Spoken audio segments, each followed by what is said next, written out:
So I found a video by the chief, and he talks about how he best goes about community moderation. And I thought it was an interesting video because this was 3 years ago, and I wish he would use the same logic today because the fact he's not using it today in regards to the hack situation makes me think that there's something else going on in that situation, such as the situation has become politicized and the people who are pro hacks are seen as the right wingers and the people who are against hacks are seen as the left wingers. And because of that, he's firmly on the left wing side, like he is in real life with US politics. So he will be like Destiny and just never ever see someone who's on the right wing side as human because they don't agree with him and therefore they are disgusting and scum and evil. When in reality, Hax has shown none of those traits. And this whole idea of we're on one side and they're on the other is the low IQ fucking cope that racists use because their brains cannot comprehend that people are individuals. It's easier to see a bunch of people in a group and then make a judgment on that group of people so that when you see that group of people, you know, that's my response for that group. It's it's a lot harder if you see every person as an individual and you judge them based on who they are individually. But both sides do it, and he can't see that he's fallen into the same trap. Anyway, let's see what he has to say in his video about the trolley problem. Problem. You've probably heard of something like this before. There's a trolley that's speeding down its tracks out of control, and there are 5 people tied to the tracks directly in front of it. You're standing at a lever, and if you pull the lever, it will switch the trolley onto another track that only has one person tied to it. The choice is between doing nothing and letting 5 people die in the process, but not being directly responsible for those deaths, or pulling the lever and killing one person, but you killed that one person. A lot of people within the Smash community seem to want to stand by the lever and just kind of hit the default dance and laugh at the people tied to the tracks. The trolley problem is an allegory for philosophical viewpoints. What do you think is more important, the intent or the principle behind your actions or the consequences of them? To me, the answer is clear. I think of myself as a consequentialist or a utilitarian. The most important thing to consider when analyzing our actions is the effect that they have. Minimizing harm and maximizing happiness is what we should be aiming for. Okay,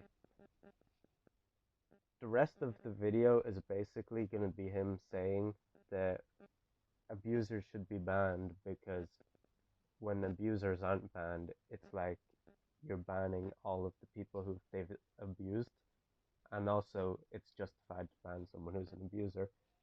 I totally agree with that. And what I want to know is in nowadays melee scene, if Hax gets unbanned, who who gets banned if Hax gets unbanned?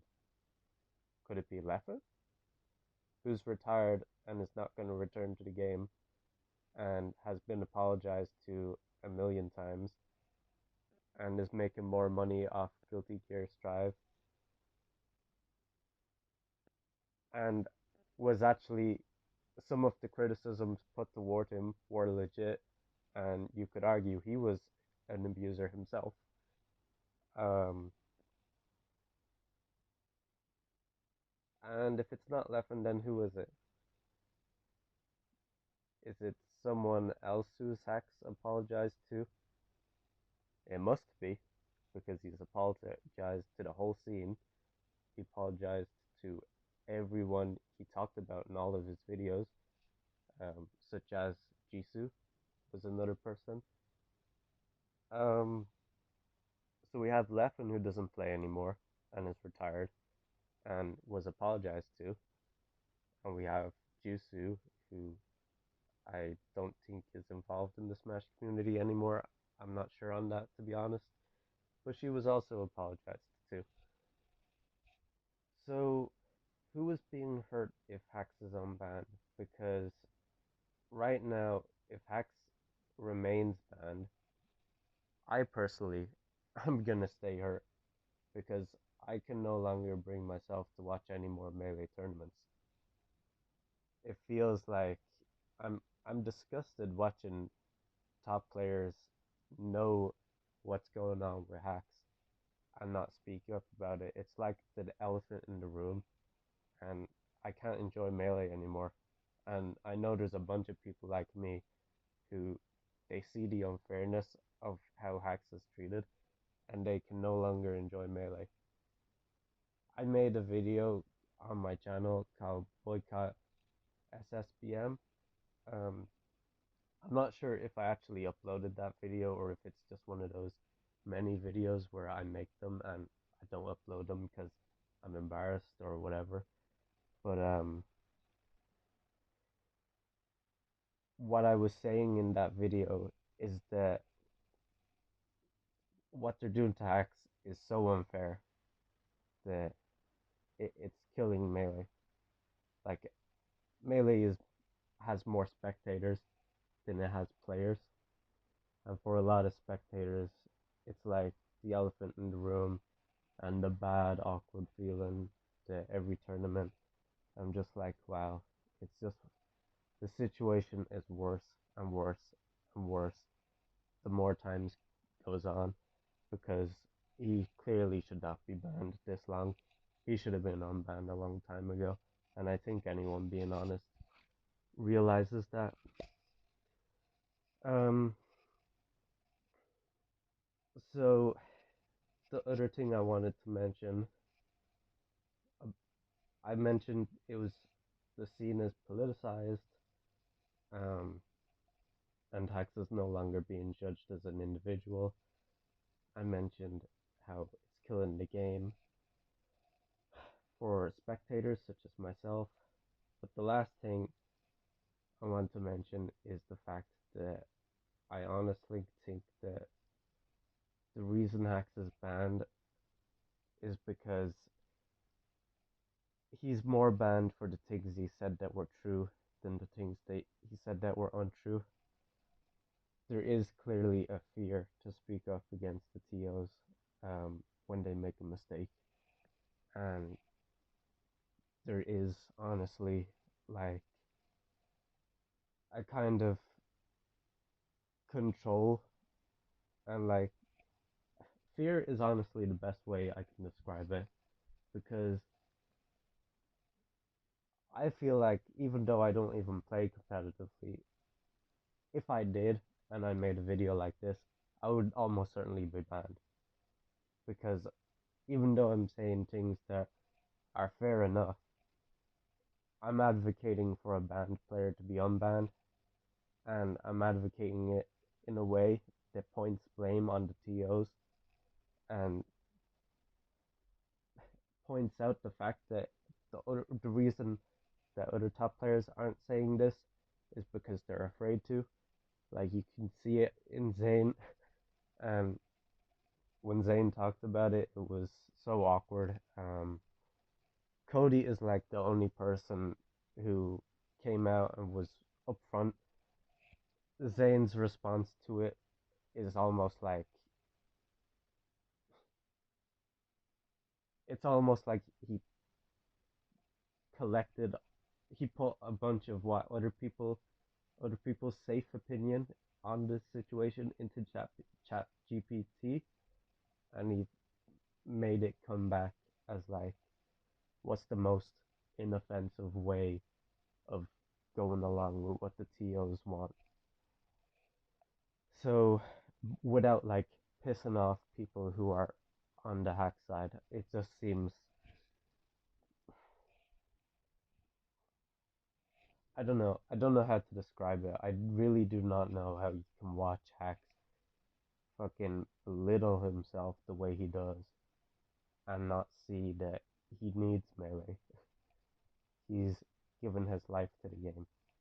He broke a ligament in his hand or something like that to the point where he's not able to use a GameCube controller anymore.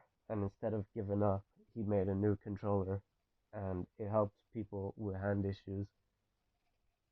And it's like the good he has done for the community is so much better. And it overwhelms any sort of negativity he's brought into the community. And the negativity he's brought to the community has been so amplified by TOs not knowing how to handle the situation and not knowing how to deal with someone who's going through a mental breakdown.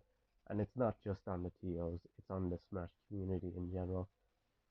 The Smash community does not seem to learn from their mistakes. Um, Etika was going through a mental breakdown, and days on end, people were just calling him a clown, and they could not empathize with him. And eventually, he took his own life, and I feel like Pax is gonna go down the same route. I seen on Twitter today, which is why I'm making this video, that allegedly he attempted to, and I just hope the next attempt is not successful. That's why my voice is shaky and like we need to get out of this whole us versus them mentality. Hax is going down a route where he is not going to come back from. And yes, I know it's lame to say, oh, because he's going to kill himself, he should be unbanned. That's not the only reason. There's multiple reasons, and you know it. He's not really done anything to warrant his ban in the first place. Let's be honest.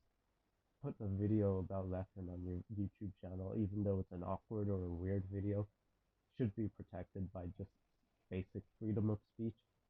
Like you should be able to criticize someone you don't like, even if your criticism's so poor. They, the response is to argue against them, tell him why they're poor. Don't fucking ban him and make it seem like it's what's caused this fear in the first place. Because you banned him for having his opinion. Now nobody else is gonna say their opinion because they're gonna they're afraid they're gonna be banned. So if they be honest and point out that Leffen brought a lot of what was said about him upon himself, they're gonna be banned because they know that Leffen and the TOs are homies. So you can't really criticize him. He has an immunity that makes him kind of like what Hack said, where you can't criticize him, and it's corrupt, honestly. Um, and it's something the community should be ashamed of, and it's something we need to grow out of.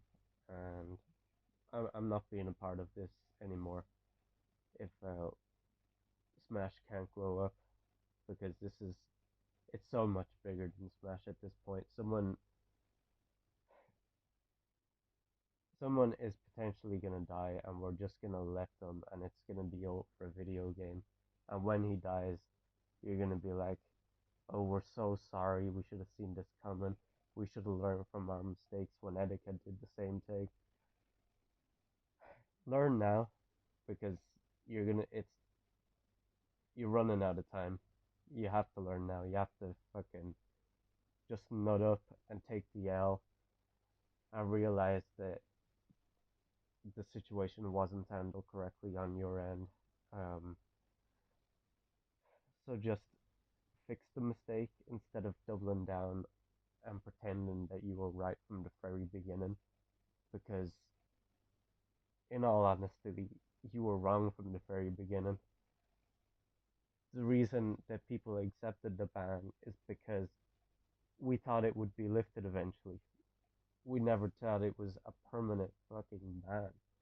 That's crazy. Over a YouTube video? Are you stupid? Okay, that's enough. I'm gonna fucking lose it.